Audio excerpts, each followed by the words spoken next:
Ladies and gentlemen, the President of the United States, Mrs. Reagan, and the family.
Thank you.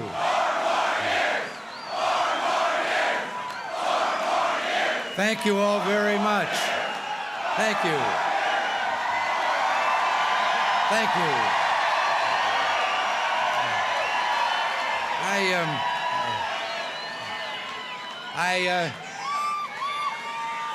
I think that's just been arranged.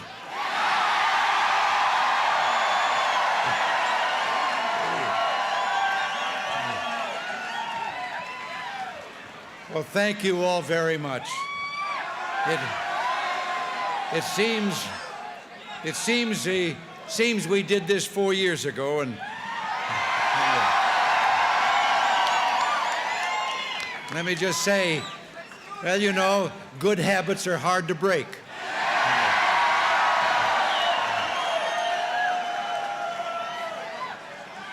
Just a short time ago, Walter Mondale phoned me, and he concede. No, and he told me that the people had made their decision, and therefore we were all Americans. We'd go forward together.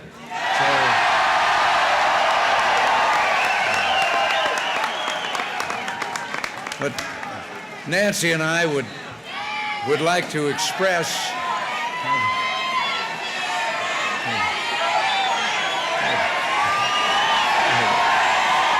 they're yelling for you. They're yelling for you.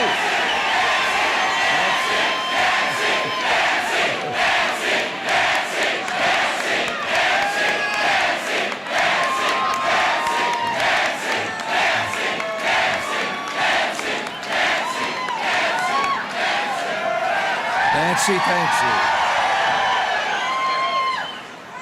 you. You know, we could spend the rest of the next 4 years thanking all of those who have made this night possible. But there are a few I'd like to mention this evening. First, Nancy and I want to express our warmth and our deep gratitude to George and Barbara Bush.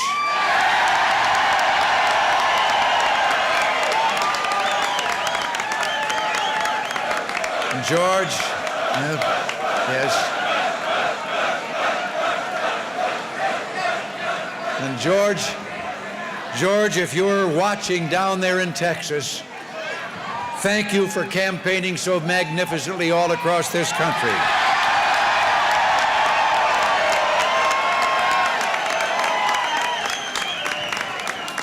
And believe me, I'm very proud to have you as my partner for this next term. As far as I'm concerned, there has never been a finer vice president. And to thank you And a thank you, too, to Paul Laxalt, our campaign chairman. Paul is in Washington, and I understand he's there watching in a room like this with people like yourself who are there for the same reason. And there is no better personal friend than I've ever had, and there's no better ally to have at your side when you're in a campaign. And Paul, we're grateful for all that you've done over the years. And all of you there in the Shoreham Hotel ballroom, a deep thanks for all that you have done.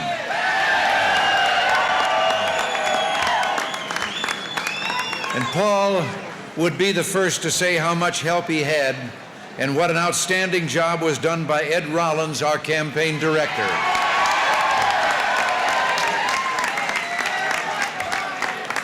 And Ed, please know how grateful I am for the way you put together the finest campaign organization, I think, in the history of American politics.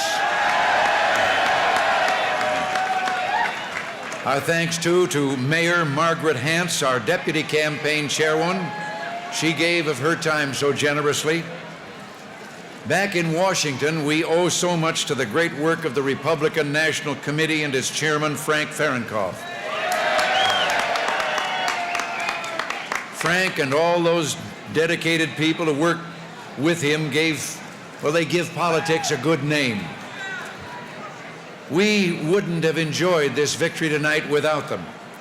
And now I have a special thank you for something that began here in this state almost 20 years ago. First by the dozens, and then by the hundreds, and finally by the thousands, we've seen our friends, all of you volunteers and workers who came to our side to help.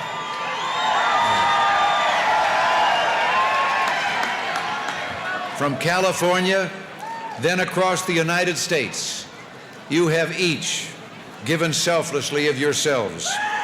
And I have no words to properly thank you for all that you've done.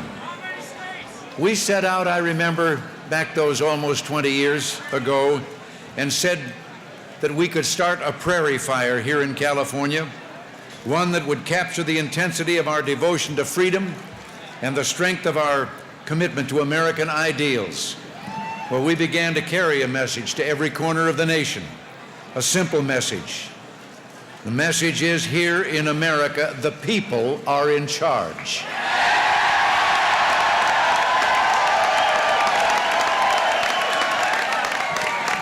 And that's really why we're here tonight. This electoral victory belongs to you and the principles that you cling to, principles struck by the brilliance and bravery of patriots more than 200 years ago. They set forth the course of liberty and hope that makes our country special in the world.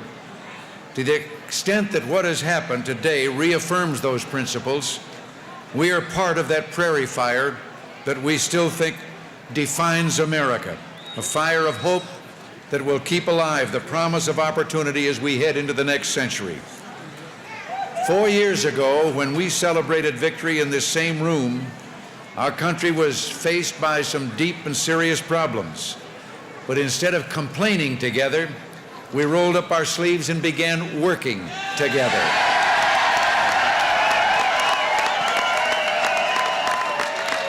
We said we would get inflation under control, and we did.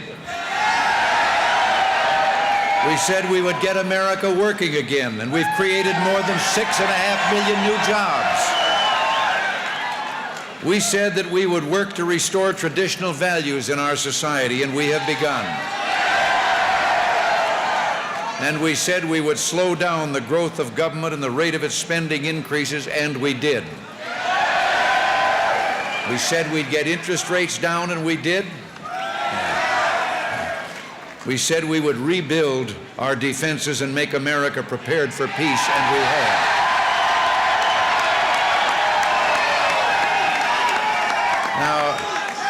Now, I wish I could take credit for this, but the credit belongs to the American people, to each of you.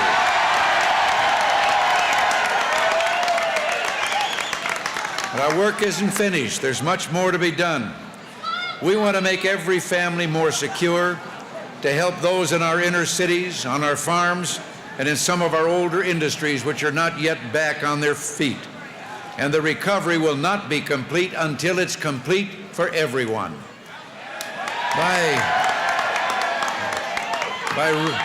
By rebuilding our strength, we can bring ourselves closer to the day when all nations can begin to reduce nuclear weapons and ultimately banish them from the earth entirely.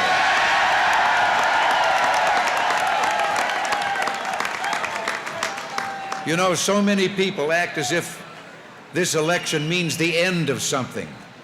But the vision we outlined in 1980, indeed the passion of the fire that we kept burning for 2 decades, doesn't die just because 4 years have passed. To each one of you I say, tonight is the end of nothing, it's the beginning of everything.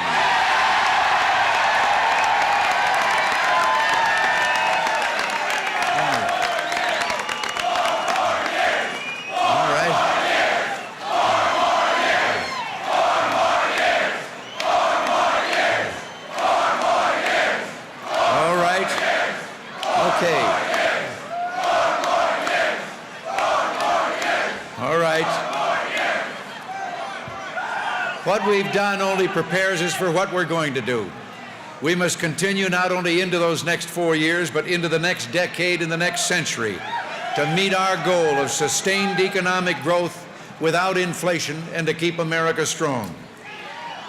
Our society is a society of unlimited opportunity which will reach out to every American and includes lifting the weak and nurturing the less fortunate. We've fought many years for our principles. Now we'll work to keep those principles in practice. That's what we have to leave to our children and to their children, and they are what this campaign was all about.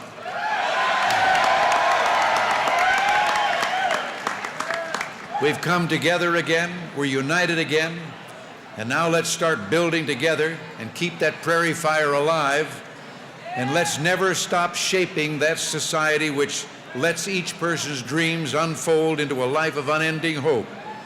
America's best days lie ahead.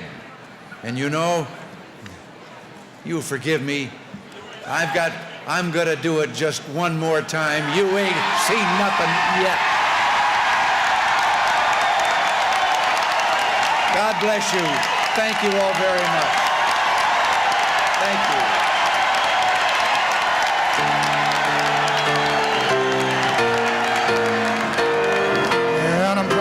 To be an American, where at least I know I'm free. And I won't forget the men who died, who gave that right to me. And I gladly stand up next to you and defend her still today. 'Cause there ain't no doubt I love this land. God bless the USA.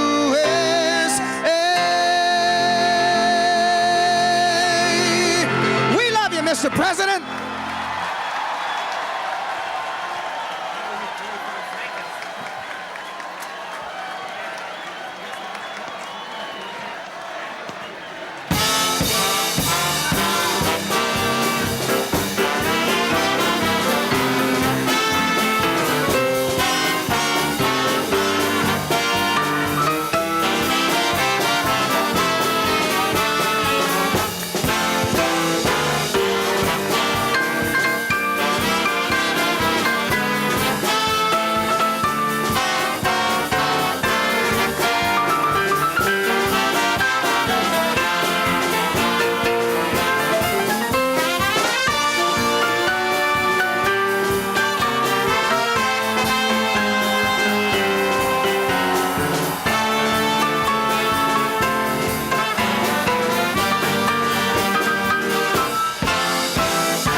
the President and First Lady.